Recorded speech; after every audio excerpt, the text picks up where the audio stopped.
Hello students, welcome to the lecture series of maintenance engineering. In today's lecture, we will study the classification of maintenance approach.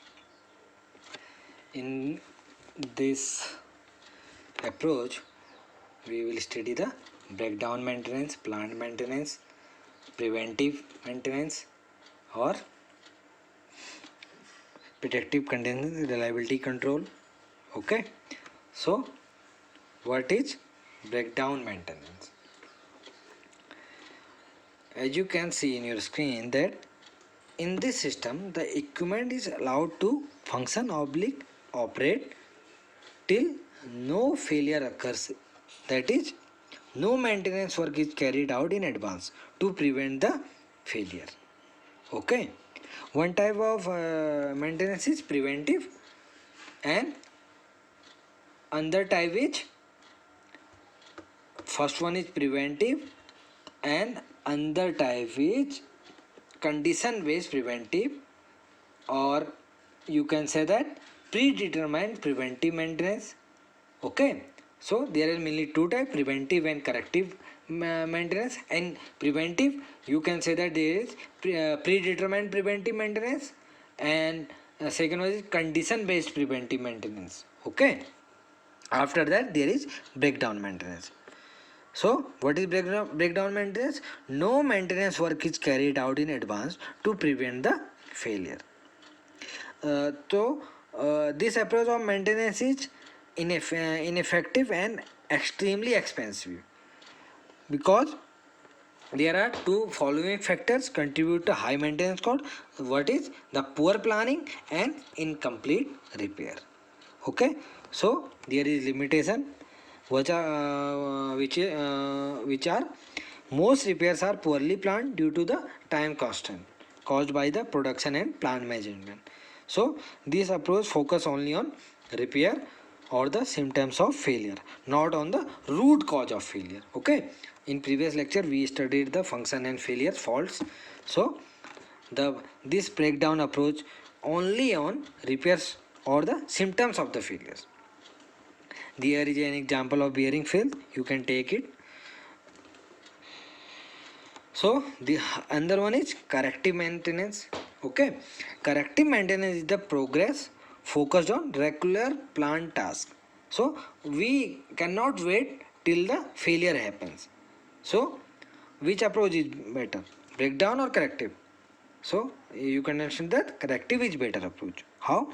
Because we maintain our system or our machinery or our plant in a regular plant task. Okay, the effectiveness of this program is judged on the life cycle cost of the critical equipment rather than on how quickly the broken machines are restored on working condition. The main objective of this program are eliminate breakdowns, eliminate deviation from optimum operating conditions, and eliminate unnecessary repairs and optimize all critical plant system. After that there is a preventive, non preventive, it's a preventive. Please correct it, it's a preventive maintenance.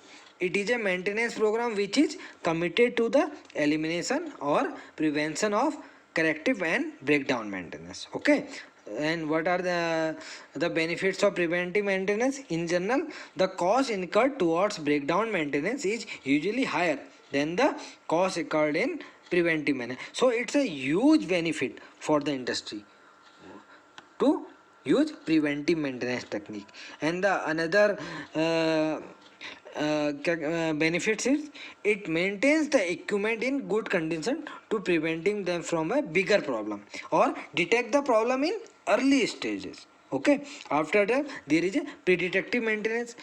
Predictive maintenance is a management technique that uses a regular evaluation of the actual operating conditions of the plant equipment, production system, and plant management function to optimize total plant operation. Okay, it is not a solution for all the factor, but it limit your total plant performance.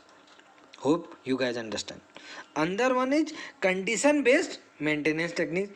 what is it like vibration monitoring, determine the actual condition of the equipment, like thermography, determine the condition of plant machinery system by studying the emission of infrared energy, that is temperature. Okay. And there are other different types of analysis like visual inspection, motor analysis. You go through it. After that there is a another type of maintenance. There is a RCM, reliability center maintenance. What is reliability centered maintenance? It is one of the well established systematic and step by step instructional tool for selecting applicable and appropriate maintenance operation types. It helps in how to analyze all failure modes in a system and define how to prevent or find those failures early. Okay, there are, this is a different type of the rough process. You can go through it, and I have also given you the assignment about it. Please go through it. And what are the application of RCM? There are when designing and selecting and installing new system in plant, and where you can applicable it when setting up preventive maintenance for complex equipment and system for which we are not clear how they work. Okay, so these all are important application of RCM. After that there is different types of stages to an effective TPM in organization. So you can go through to all the stages. I have provided you the notes like introduction stage, implementation stage, which is stage third, and stage fourth, institutionalizing stage, which is fifth one, fourth one. And after that there are different layers of TPM. So you go through with all the layers of TPM, which are not most important regarding your exam point of view, but you have knowledge about the different layers of TPM. Then there comes the concept of TPM and TQM, which I think that during your previous semesters and in current semester there is also a management subject, so you can better understand the TQM, what is total quality management program, and there is a difference between TQM and TPM, and you studied these topics many times, and also you will study in your current semester, so you can relate all these topics. Then there is a term called maintenance scheduling. What is maintenance scheduling? It is a joint maintenance operation activity in which maintenance agrees to make the resources available at a specific time when the unit can also be made available by operations. So resources include manpower, material, tool, and other special equipment. Okay. In maintenance scheduling, the work should not be scheduled which is not completely ready for scheduling regardless of pressure, or people from other operating unit should be involved while creating the schedule. So there is different roles of some stakeholders and their role, like there is a planner, what are different types of schedules, and what are maintenance scheduling principle.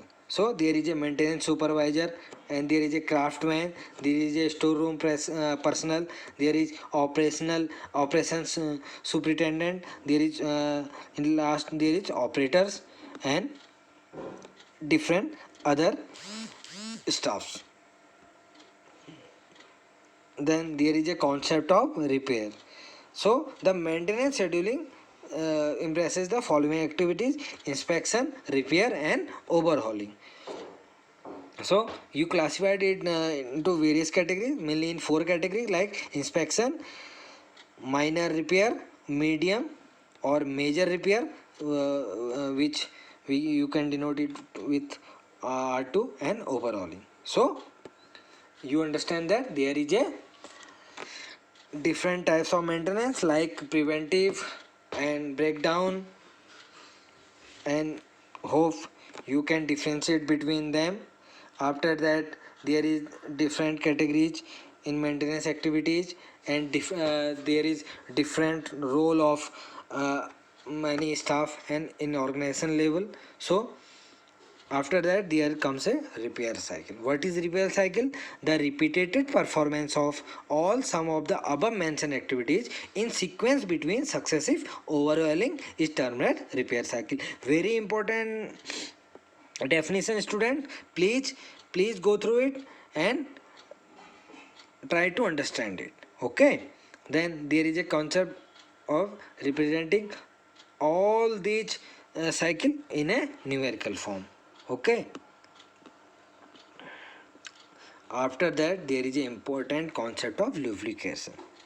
You all know that how lubrication is important in your day-to-day work. So same here, the lubrication is used in industrial equipment and machineries. Why? Because the surface of the mechanical parts will have a physical contact on neighboring part to establish a relative motion between them. Okay, so the lubrication plays a very important role. Or you can say that lubrication also aids to reduction of rust formation, reduce oxidation, and transmit mechanical power into hydrofluid power system, and seal against clutch dirt and water.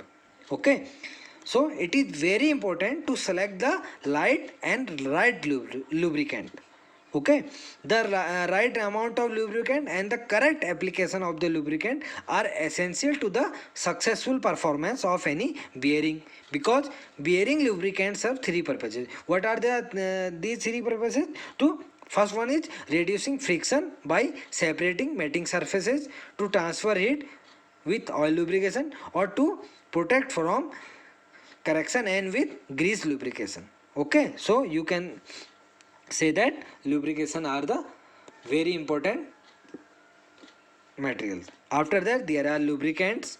What are lubricant? Any methods or material used to reduce friction with high coefficient of friction by establish low viscous film are called lubricant. Here is term is discussed, not discussed. It's a low viscous film are called lubricant.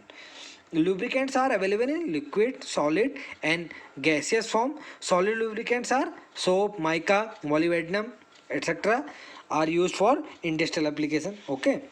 So there are different types of methods of lubrication, which are hydrostatic lubricants, hydrodynamic or fluid film lubrication, boundary lubrication, and hydrodynamic lubrication or extreme pressure lubrication. So student, I go through in hurry, but you can make all the points, because these all points and some part of it are discussed in your classroom lectures. So please note down this example and make your notes and complete your assignment as soon as possible.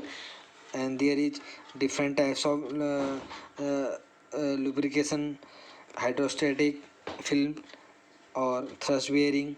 So please go through it, because we have discussed some points on our previous classroom lectures. So please go through it, and I will give you assignment as soon as possible, and go through it and please submit it as soon as possible. In next lecture we will start unit 3rd. Thank you. Take care.